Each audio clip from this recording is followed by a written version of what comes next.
Hey guys, Nick Espinosa, your Chief Security Fanatic, and welcome to even more daily news today. And if you recall yesterday's More Daily News on my YouTube channel, I was talking about the FBI and encryption. Now, the FBI had gone to Facebook and basically asked them to break their own encryption to allow them to eavesdrop on criminals like the MS-13 gang, which was in this particular situation. That is not what we are talking about today, but that is the backdrop again for today's news coming out of Australia. So if you're in Australia, and I do have a contingent of followers in Australia, pay attention. Your Senate, on a vote of 44 to 12, and it already passed the lower house, just passed an encryption act that allows your government to force basically internet service providers or media providers like Facebook, for example, within the borders of Australia.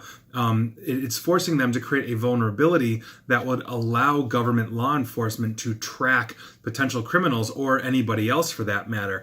So basically, what the United States has been fighting against, rather the big tech companies like Apple in 2016, Facebook this year, and on and on and on, is they don't want to weaken or break encryption. And Australia basically just passed a law that said, if you are going to be a service provider in some way, shape, or form in our country, then you need to give law enforcement access as ordered. And so now this compels Facebook to build that weakened encryption system. This compels a Google, an Apple, or whatever. Otherwise, they may face penalties or revocation of access to sell or do business in Australia. That's a serious issue. Now, as we're looking at this, Australia and the United States have a very symbiotic relationship. We are incredibly close allies. And if an organization like Facebook, for example, is building in a backdoor or vulnerability that would allow Australian law enforcement to eavesdrop, because that platform for Facebook is the same worldwide, and Australia speaks English just like the United States does, then what ends up happening is what can be applied in Australia can also be applied in the United States or the United Kingdom or France or Germany or South Africa or India or Japan or anywhere else Facebook has a major presence.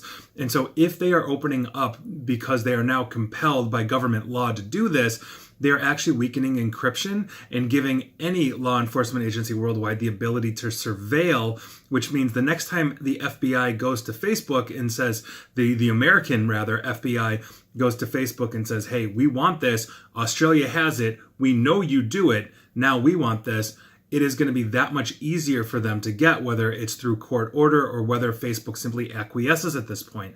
And so if we are looking at this, Australia is creating a massive precedent that I think overall is going to end up weakening privacy laws around the world, or just basically shatter the technology that is supposed to keep us private, in the sense that now these companies are going to have to build in backdoors. The alternative would be for Facebook to pull out of Australia or Apple to pull out of Australia. Australia is a rather large country, 30 million people or so that is a fairly large market for any one of these products. And we know that Facebook has a heavy presence in Australia, as does Apple, et cetera, et cetera. So that's probably not going to happen, which means the first time that this comes up, this is going to be a test law. Now, I'm not 100% familiar with Australia's legal system. I believe they've got some kind of Supreme Court, which means Facebook, for example, may resist this and go through the legal process all the way up to Australia's Supreme Court or whatever it's called. And I apologize, Australia, I'm not 100% up on that. But they may be able to rescind that or block that. I know in the United States, if we create a law, we can go up to our Supreme Court, and the Supreme Court can reject that, saying, no, our Congress made a mistake. So we're going to see what happens with this. But in the meantime, this is, I think, a very dangerous precedent for the world, because literally the encryption technologies that we are using, especially those that are being provided by Facebook, its private messaging app like WhatsApp and other things, may be a serious problem. So for example, for text messaging, I use Signal. Signal is known to have end-to-end encryption. It's known to ensure privacy. But if Australia is forcing Signal now to weaken that encryption, it's weakening it for me as well.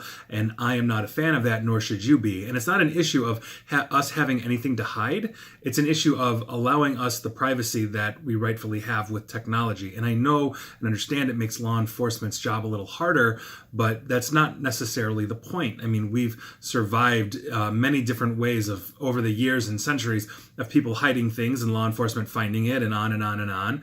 And so we're just in a different technological era. But the impetus should be to create laws not to the lowest common denominator, which would be criminals, but to basically have laws that ensure protection for most of the citizens overwhelmingly are innocent. And so we're going to see where this goes, but I am definitely not a fan of what Australia has just evoked or put into law, and we're going to see where this goes. And as always, I will keep you up to date on here. And please like, share, follow me on Facebook and Twitter at NickAESP, and also my YouTube channel where you're watching this /Nick Espinoza. And as always, stay safe and stay online. Thanks, guys.